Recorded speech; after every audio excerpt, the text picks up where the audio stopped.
Teman-teman tahu kalau umur pendidikan tinggi hukum kita jauh lebih tua dari usia kemerdekaan Indonesia yang hari ini berusia 80 tahun.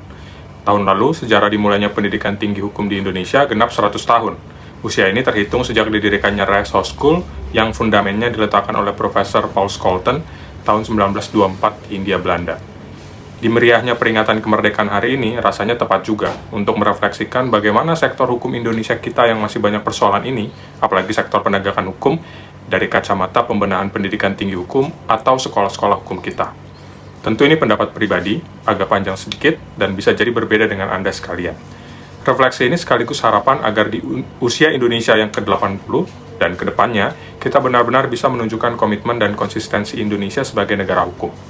Pertanyaan mendasarnya adalah, apakah sekolah-sekolah hukum, termasuk melalui sistem, filosofi, dan penyelenggaraannya memang bertujuan untuk melahirkan lulusan apapun profesi hukumnya nanti menjadi sarjana hukum yang mumpuni untuk ikut melakukan pembenahan di sektor hukum. Pendidikan tinggi hukum menurut saya sekurang-kurangnya perlu berbenah dalam 3 hal. Pertama, tidak seimbangnya struktur bahan ajar. Suatu kali saya pernah berdebat dengan profesor di dalam kelas karena dosen ini mempersoalkan metode penelitian doktrinal yang sengaja saya pakai dalam tugas itu. Saya tahu bahwa ia tidak suka dengan metode doktrinal, karena itu saya sengaja untuk melihat reaksinya. Betul, dia marah sekali. Sementara saya juga tidak terima bahwa karena perbedaan preferensi, semata-mata saya dipersalahkan.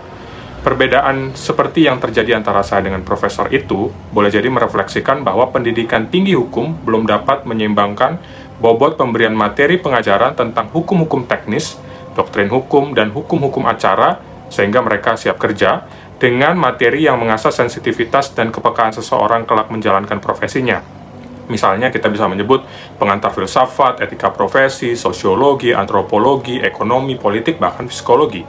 Penegakan hukum yang masih diwarnai kejahatan-kejahatan seperti penyalahgunaan kewenangan dan korupsi masih marak terjadi karena banyaknya oknum lulusan hukum yang jahat.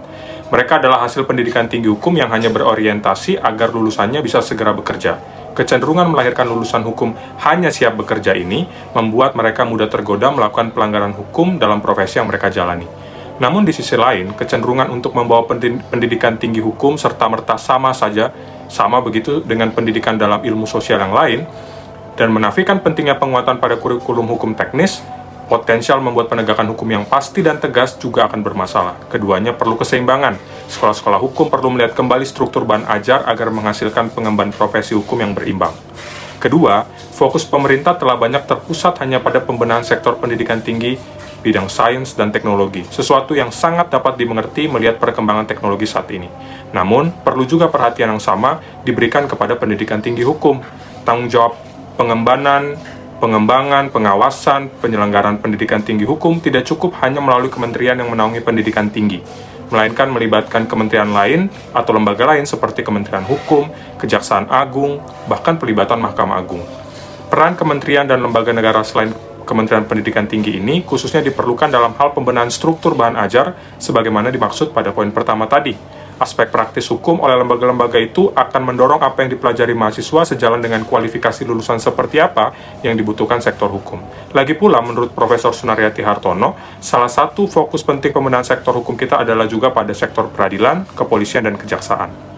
Ketiga, persoalan pragmatisme dalam penyelenggaraan pendidikan tinggi hukum. Mengutip Kompas, terdapat lebih dari 300 fakultas atau sekolah tinggi hukum. Jumlah ini jauh lebih besar jika dibandingkan dengan negara-negara yang sektor hukumnya relatif lebih maju, seperti Amerika Serikat yang hanya punya 198 sekolah hukum. Bahkan, saat ini terdapat universitas di mana fakultas hukumnya menerima 500-700 mahasiswa setiap tahunnya. Data ini adalah kabar baik tentang tingginya minat masyarakat mempelajari dan bercita-cita bekerja di sektor hukum. Masalahnya, tanpa seleksi yang sangat ketat dan dengan standar yang tinggi, sekolah hukum kita hanya akan menambah masalah baru. Fenomena garbage in, garbage out adalah fenomena lama yang terjadi karena institusi yang menyelenggarakan pendidikan tinggi hukum hanya bertujuan mencari uang. Perlu diingat bersama bahwa pragmatisme ini juga semakin berkembang pada mahasiswa dan lulusan hukum di Indonesia. Profesi hukum dirasa bisa memberikan mereka potensi finansial yang lebih besar. Media sosial yang memperlihatkan hidup mewah para pengacara misalnya, menumbuhkan kesan bahwa kesejahteraan hidup dengan menyandang gelar sarjana hukum akan lebih mudah dicapai. Tentu, itu tidak salah sama sekali, tapi kesadaran utama akan tanggung jawab sebagai sarjana hukum untuk ikut berkontribusi pada pembenahan sektor hukum kita lama-lama terasa hambar. Ketiga hal di atas jelas memperlihatkan hubungan yang tidak terpisahkan satu sama lain. Jika kita mengimajinasikan sebuah lingkaran tak terputus, maka ketiga hal di atas adalah tiga elemen yang berkaitan satu sama lain dalam sebuah lingkaran, mengandaikan bahwa penyelesaiannya pun perlu diupayakan secara bersamaan. Benar atau tidaknya, atau rusak atau tidaknya sektor hukum kita adalah benar-benar tanggung jawab pendidikan tinggi hukum dan institusinya, karena dari rahimnya lahir para pengemban profesi hukum. Law school is the primary gatekeepers. Tanpa pembenahan yang serius pada pendidikan tinggi hukum, kita tidak bisa mencapai pembenahan sektor hukum yang total dan menyeluruh.